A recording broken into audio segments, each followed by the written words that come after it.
तू strong आहेच. आता तरी खरं खरं बोलून खेळ, खोटं बोलू नकोस. झालंय खूप खोटं बोल. दुसरे काय बोलतात यामुळे मला कधीच फारसा असा फरक पडला नव्हता.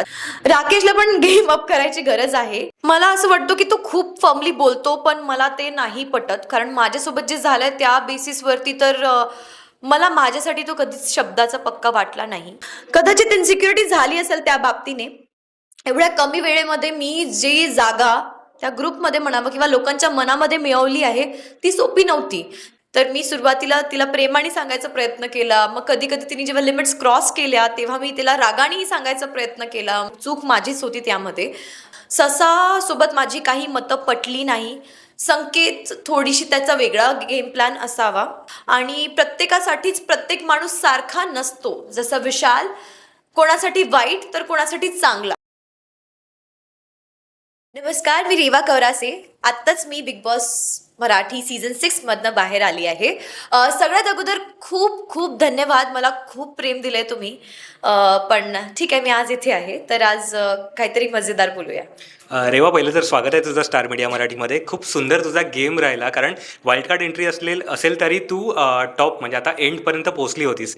काय सांगशील की हा प्रवास तुझा कसा होता? कारण बिग बॉसची विचारणा झाल्यावरती असतं ना की आपल्याला आता ट्रॉफी घेऊनच यायचं किंवा आपल्याला असं गेम खेळायचा आहे. काय होतं तुझ्या माइंडमध्ये?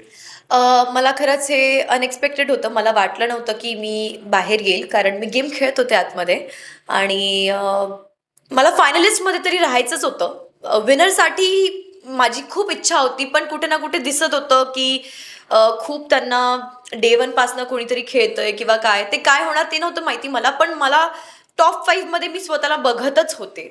पण ते नाही झालं. बट इन दी एंड माझ्यासाठी खरंच खूप ब्युटिफुल जर्नी होती. सुरुवात जशीही झाली असेल ते अनएक्सपेक्टेड नक्कीच होती, पण माझा ग्राफ नेहमी असा होता. आतमध्ये सगळे मला प्रेस करायचे. गेमसाठी पण म्हणू, म्हणजे काही लोक होतेच आणि ते खूप ऑब्व्हियस होतं की टार्गेट करायचं कोणाला तरी राहतच तिथं. कोणासाठी सगळ्याच गोष्टी, सगळेच जण सगळ्यांचीच तारीफ नाही करू शकत. पण माझ्या मते मी खूप दिलंय गेमला. मी स्वतःसाठी खूप खेळली आहे. तर एवढंच बोलेल आणि मी स्वतःला बघतही होते फायनलिस्ट म्हणून. नक्कीच तुझा गेम दिसलेला आहे प्रेक्षकांना, कारण तू टास्क जेव्हा खेळत होतीस तेव्हा असं वाटत होतं की हीच तो टास्क जिंकून जाणार आणि त्या पद्धतीने तू तुझा जीव लावून खेळत होतीस. हो. बरं रेवा, एंट्री झाल्याच्या नंतर प्रत्येकाच्या माइंडमध्ये वेगळं असतं आणि तू जाताना सुद्धा कोणाला टार्गेट करायचं हे सुद्धा भाऊला सांगितलं होतंस. आतमध्ये गेल्यावरती तुला काय वाटतं की जसा विचार केला होता त्यापेक्षा खूप वेगळे आहेत आतमधली लोक? असं नाही बोलणार. म्हणजे मी बाहेर सुद्धा जेव्हा बघून गेले होते तेव्हा होती माझी मतं. आतमध्ये गेल्यानंतर जेव्हा आपण वेळ घालवतो तर ती मी स्पेस माइंडमध्ये सोडलेली की मी आतमध्ये गेल्यानंतर कदाचित काही वेगळ्या गोष्टी होऊ शकतात. कारण 1-1.5 तासाच्या एपिसोड आणि 24 तास सोबत राहणं कोणासोबत तरी, त्या दोन वेगवेगळ्या गोष्टी आहे. आणि प्रत्येकासाठीच प्रत्येक माणूस सारखा नसतो. जसं विशाल कोणासाठी वाईट तर कोणासाठी चांगला असा होता. सेम तन्वी कोणासाठी चांगली तर कोणासाठी वाईट, किंवा आरबी म्हण किंवा कुठलेही कंटेस्टंट्स म्हण. स्ट्रॅटेजी वाईज मतं चेंज नाही झाली आज सच, पण गेम बघून बघून हळूहळू टास्कनुसार बदल होतो. प्रत्येक टास्कमध्ये निकष वेगळे असतात, तर वेगळी नावं किंवा मग नॉमिनेशन्सच्या वेळेला गेम बघून प्रत्येक वीकचा एक वेगळा गेम असतो, तर मतं बदलतात, नक्कीच बदलतात. आणि गेमच्या पॉईंट ऑफ व्ह्यूने जसं मी काही स्ट्रॅटेजी करून गेली होती की मला ग्रुप मी कदाचित माझा फॉर्म करेल, मी प्रयत्न केले, पण ते वर्कआउट नाही झालं. कारण ते एखादा ग्रुप आणि युनिटी राहायसाठी त्या सगळ्या सदस्यांचं एकमत राहणं खूप गरजेचं होतं. ससा सोबत माझी काही मतं पटली नाही. संकेत थोडीशी त्याचा वेगळा गेम प्लॅन असावा असं मला जेव्हा माहिती झालं, तर मग मी ती गोष्ट सोडून काहीतरी नव्याने सुरुवात करावी म्हणून मी ऑब्झर्व करत होते. मी सगळ्यांना नोटीस करत होते आणि त्या अकॉर्डिंग मी माझा गेम प्ले ठेवलाय. बरं, बाहेरून बघून गेल्यानंतर सुद्धा तू चुकी केली होतीस, कारण ससाने आधी एक चुकी केली होती, त्याच्यानंतर तीच चूक तुझ्याकडून सुद्धा झाली होती. समोर दिसत असताना सुद्धा का अशी म्हणजे एवढी मोठी चूक झाली? ते पूर्ण जर ते बघितलं तर तो इन्सिडेंट असा होता, म्हणजे आहे चूक माझीच होती त्यामध्ये. मी थोडा लवकर विश्वास ठेवते. प्राजक्ता ताईवरती एक माझं होतं, कारण नॉमिनेशनच्या वेळेला जेव्हा फर्स्ट डे होता, तो नॉमिनेशनचा टास्क होता, तिथे मी तिच्याबद्दल बोलले की मला तू ॲज अ ह्युमन बिंग चांगली वाटते आणि तुला मला चान्स द्यायचा आहे, म्हणून मी तुला नॉमिनेट नाही करते आहे. मला एक्सपेक्टेड नव्हतं की प्राजक्ता ताई असं काही करणार माझ्यासोबत. कारण ती स्वतः एवढं बोलायची की मी अशी आहे, मी तशी आहे. प्रभूनी जेव्हा तिची चावी घेतलेली तेव्हा तिची वेगळी मतं आणि खूप फर्मली मला वाटत होतं की ज्या व्यक्तीसोबत वाईट झालं आहे तर एखादा चांगला व्यक्ती ती गोष्ट परत कोणासोबत तरी हो किंवा करू असं कधीच विचार करू शकत नाही. फक्त ह्या गोष्टीचा एक विश्वास मी तिच्यावरती ठेवला आणि तो विश्वासघात माझा तिथे झालाय. चूक माझी होती पण ते एक्सपेक्टेड तिच्याकडनं नव्हतं, कारण ती जेवढं स्ट्रॉंगली क्लेम करायची की मी अशी आहे, मी तशी आहे, मी अशी नाही आहे किंवा मी चांगली आहे, मी असं कधीच करणार नाही, गेमसाठी चावी कधीच घेणार नाही. तर नेमकं तिने तेच केलं आणि ती गोष्ट खूप गमतीमध्ये सुरू झाली होती.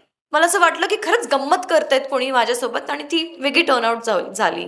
पण एनिवेज पण या प्रकरणात रुचिताने सुद्धा उडी घेतली होती, कारण तिलाही असं वाटत होतं की ती चावी आपल्याला हवे जेणेकरून तू बाजूला होशील. सो काय सांगशील की तिचा कसा प्लॅन होता ते?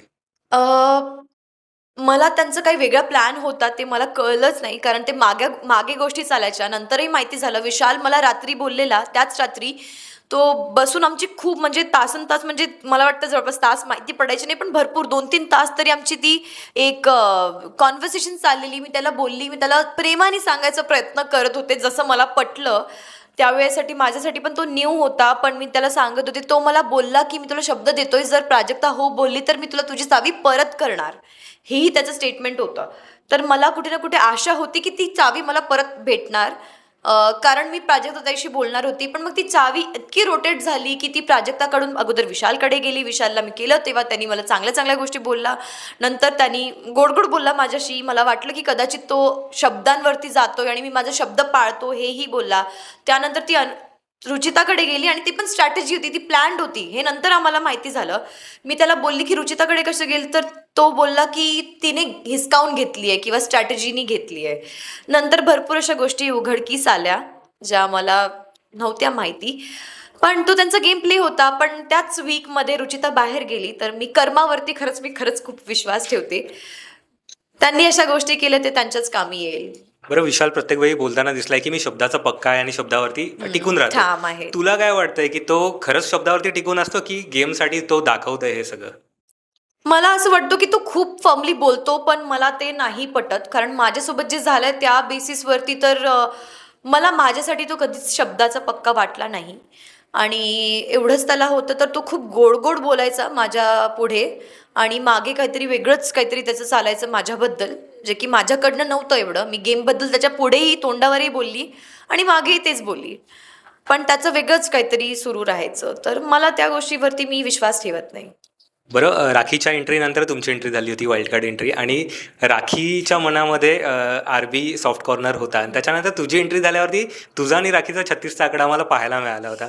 काय सांगशील कशी आहे ती आणि तिचा तुझ्याबरोबर कसं जमायचं?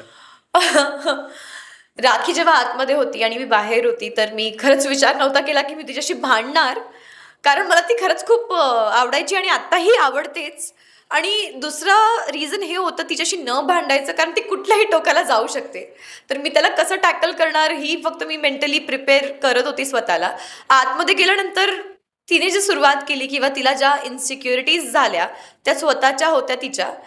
तर मी सुरुवातीला तिला प्रेमाने सांगायचा प्रयत्न केला. मग कधी कधी तिने जेव्हा लिमिट्स क्रॉस केल्या तेव्हा मी तिला रागानेही सांगायचा प्रयत्न केला. मग असं भरपूर अशा गोष्टी झाल्या.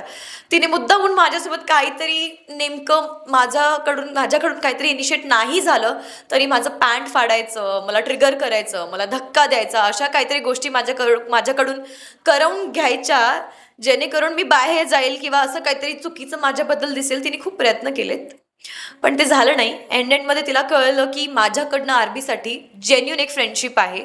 तर ती मला मग बोलली पण की मला तुझ्याकडनं काहीच असं दिसत नाही आणि डोंट वरी, तू चांगली आहेस, चांगली ह्युमन बिंग आहे, असं ती बोललीच होती मला. शेवटपर्यंत त्या सगळ्या गोष्टी सॉर्ट झाल्या. पण तरी सुद्धा प्रत्येक वेळेला तुला टार्गेट करताना ती दिसत होती, नॉमिनेट करताना दिसत होती. इव्हन गेम जेव्हा असेल आता सापशिडीचा गेम, त्याच्यामध्ये सुद्धा पैसे म्हणजे जमवायचे होते आणि तेव्हा सुद्धा तुमच्या हातून म्हणजे राखीमुळे पैसे गेलेले आहेत. हो. सो काय सांगशील?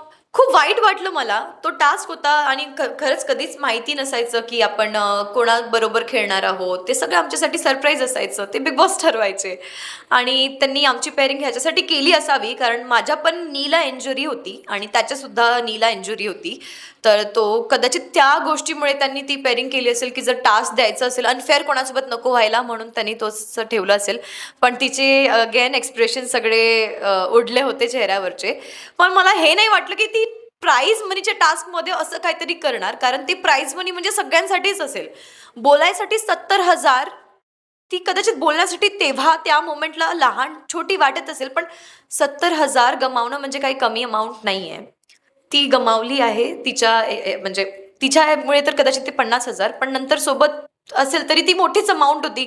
मला खरंच खूप त्यावेळेला राग आला की तुला करायचंय, तू त्या टास्कला सोडून तू कर नंतर, आणि ती करायची पण त्या टास्कमध्ये तिने केलं मला तरी नाहीच पटलं. आणि मोर दॅन दॅट ती एवढं जोर आणि ती पुश केलं होतं तिने 3दा. आरबीच्या टोंगड्यामध्ये पण इंजुरी होती, माझ्या घुटण्यामध्ये पण, गुडघ्यामध्ये पण, आणि माझ्या पण गुडघ्यामध्ये इंजुरी होती. आणि कोणीही पडलं असतं, कोणालाही लागू शकलं असतं. तेव्हा ती असं काही विचार करत नाही. तिला जसं पटतं ती तसं करते. तेव्हा मला ते पटलंच नाही. बरं, बाहेर आलेल्या कंटेस्टंटचे आम्ही इंटरव्ह्यू घेतले होते. त्याच्यामध्ये असं सांगण्यात आलं होतं की रेवाचा काही गेम नाही आहे, तरीसुद्धा ती काटा ग्रुपमध्ये आहे म्हणून ती टिकून आहे, नाहीतर ती कधीच बाहेर आली असती. काय वाटतं याच्यावरती, तुला काय उत्तर? मी यावरती हेच बोलेल की जर तसं असतं तर मग आता टॉप 5 पर्यंत मी असतेच. जर फक्त त्या ग्रुपच्या याच्याने जायचं असतं तर, आणि असंच असतं तर मी स्टार्टिंगपासूनच त्यांच्याच ग्रुपला जॉईन केलं असतं. जर माझी ही स्ट्रॅटेजी असती तर. माझा स्वतःचा गेम होता, मी स्ट्रॉंग होते, म्हणून एखाद्या ग्रुपमध्ये जिथे लोकांना एंटर करायला वेळ लागला किंवा करता आलं नाही, तिथे त्यांनी मला ॲक्सेप्ट केलं आहे. तिथे माझी जेन्युइन नाती बनली होती, जिथे ते मला कन्सिडर करत होते की माझा गेम आहे, आणि म्हणूनच मी तिथे होती.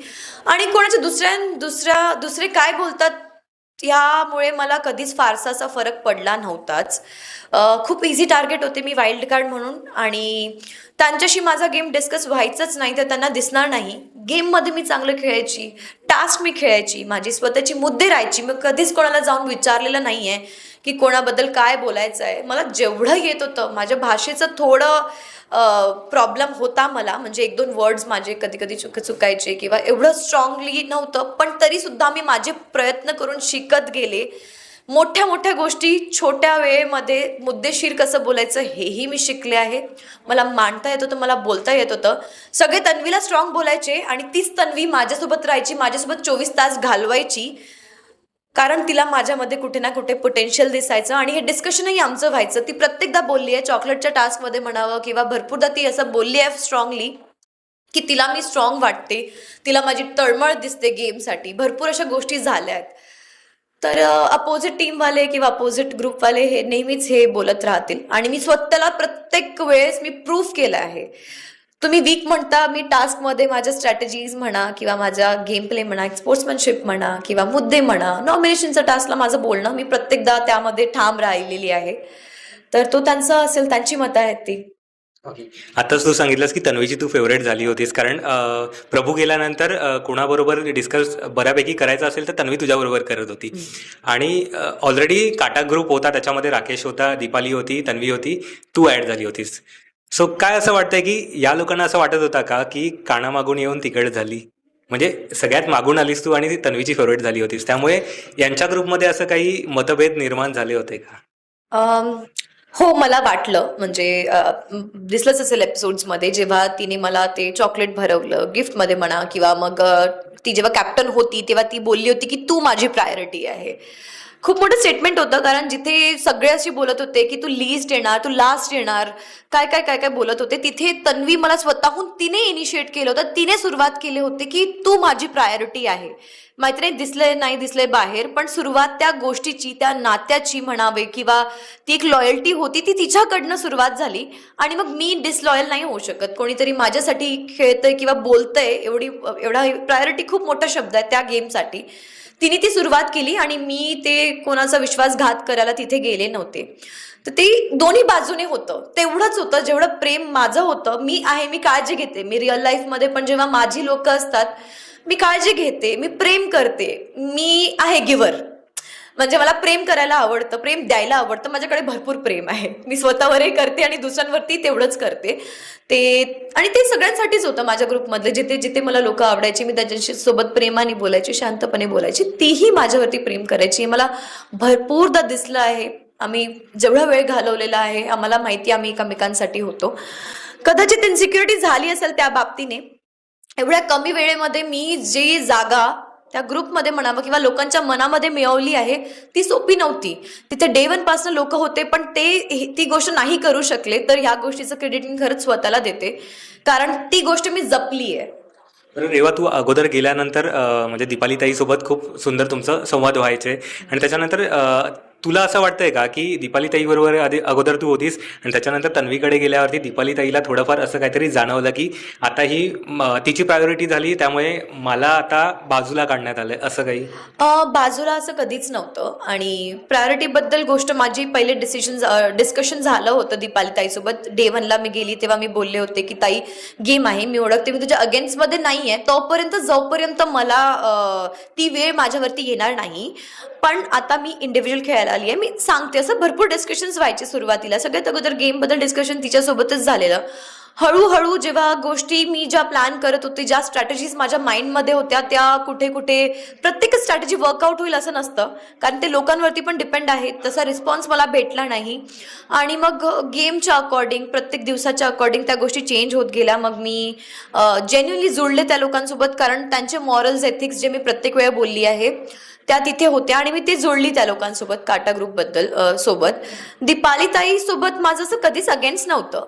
मैत्रीण माझी दीपाली ताई आणि आरबी हे दोघे भरपूरदा सोबत राहायचे. तन्वी आणि मी सोबत राहायचो, कारण आम्ही गेमचं खूप डिस्कशन करायचो. खूप म्हणा की काय करू शकतो, काय अजून देऊ शकतो गेमला, प्लॅटफॉर्मला, ऑडियन्सला, एंटरटेनमेंट म्हणावं किंवा काय आहे, ह्या दोघीचं आमचं डिस्कशन व्हायचं. म्हणून आमची मतं पटायची सोबत. एज डिफरन्स नव्हतं म्हणून ती क्लॅरिटी होती, रिलेटेबिलिटी होती. दीपाली ताईला असं झालं असेल कदाचित, तर तो तिचा प्रश्न आहे, पण तिच्यासाठी कोणीच नव्हतं असं नाहीये. आरबी नेहमीच दीपाली ताईची बाजू घ्यायचा आणि दीपाली ताईला जर प्रायोरिटी आलं तर ती नेहमीच आरबी बोलायची. आणि माझ्यासाठी तर ही चांगली गोष्ट आहे. माझ्या गेमसाठी पण हे चांगलंच होतं की कोणीतरी मला प्रायोरिटी ठेवलं होतं. ती होती तन्वी. तन्वीनी मला बोलली होती क्लिअरली की तू माझी प्रायोरिटी आहे, आणि मग माझ्यासाठी पण तीच होती. ते गिव्ह अँड टेक असते, जसं दीपाली ताईसाठी आरबी आणि आरबीसाठी. आणि त्यामध्ये काय, सगळ्या ग्रुपमध्ये जर असतील तर सगळ्यांना तो राईट मिळाला पाहिजे, आणि तो मला भेटला होता. म्हणून तिथे माझं एक्सेप्टन्स होतं. मला कधीच तिथे असं फील नाही झालं, कारण तन्वी माझ्यासाठी होती हे तिने प्रत्येक टास्कमध्ये प्रूव्ह पण केलंय. बरं रेवा, तू काटा ग्रुपमध्ये होतीस त्यामुळे सगळ्यांना तू ओळखतच होतीस बऱ्यापैकी.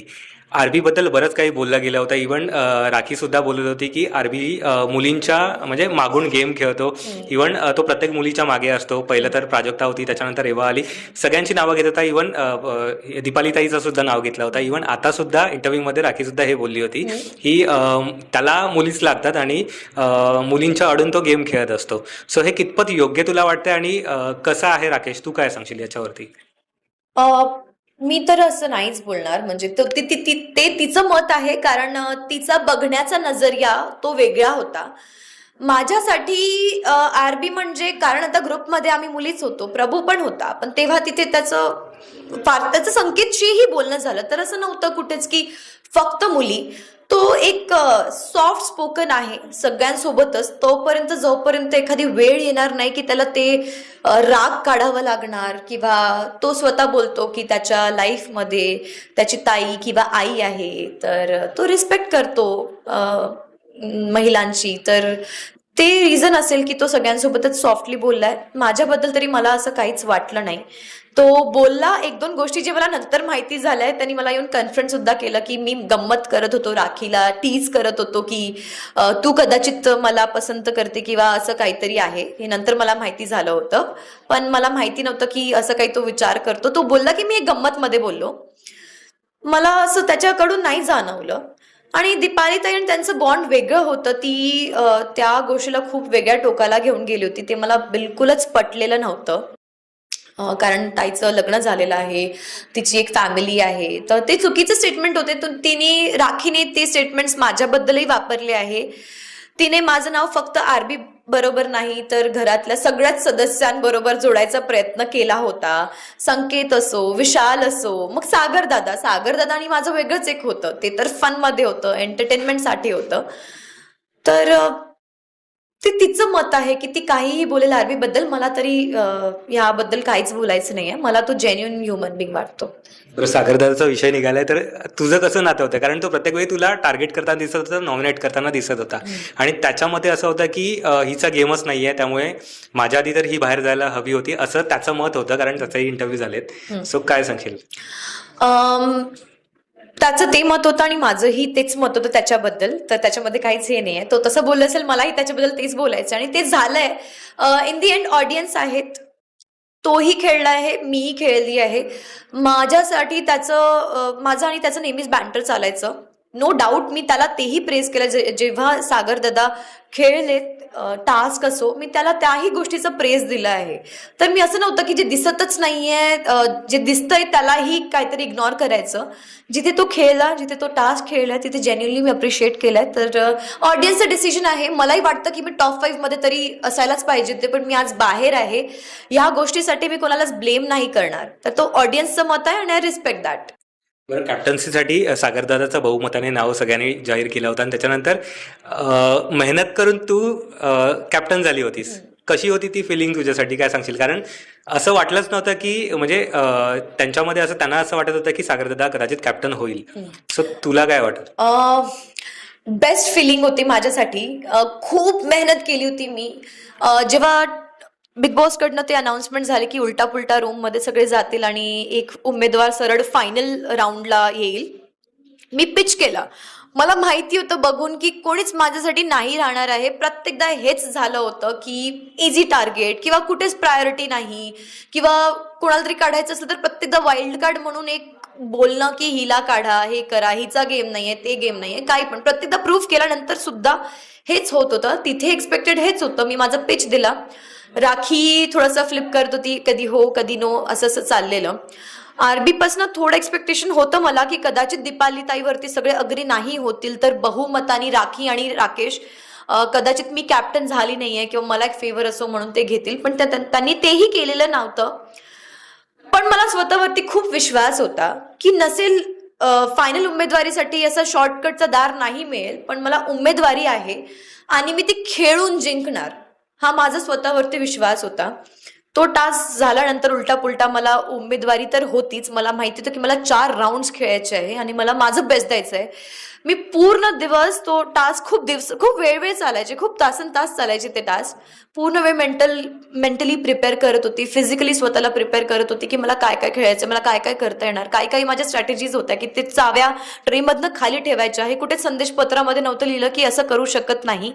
ते माझी स्ट्रॅटेजी होती आणि मी खेळली आणि मी जिंकले. मला खरंच खूप आनंद आहे की मी खेळली आहे. मला ते पदरात कोणी दिलं नव्हतं आणि ते सगळ्यांसाठीच अनएक्सपेक्टेड होतं आणि माझ्यासाठी तो टर्निंग पॉइंट होता.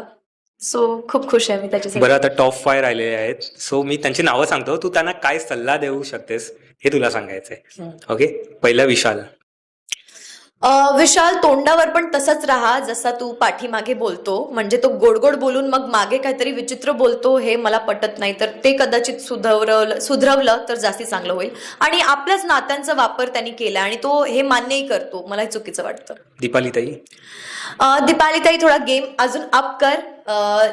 भोळी आहेस तू, पण जाणून घे, जर कोणी तुला इन्फ्लुएन्स करत असेल तर त्या गोष्टीमध्ये येऊ नकोस आणि अजून छान खेळ. खूप प्रेम. राकेश. राकेशला पण गेम अप करायची गरज आहे. तो खूप जेन्युन आहेस. तू अजून स्ट्रॉंगली दाखव. मला माहिती की त्याचं तुला गुडघ्याचा त्रास आहे, त्यामुळे तू कुठे कुठे मागे पडला, पण तू खूप जेन्युन आहे. अजून स्ट्रॉंगली खेळ. अनुश्री.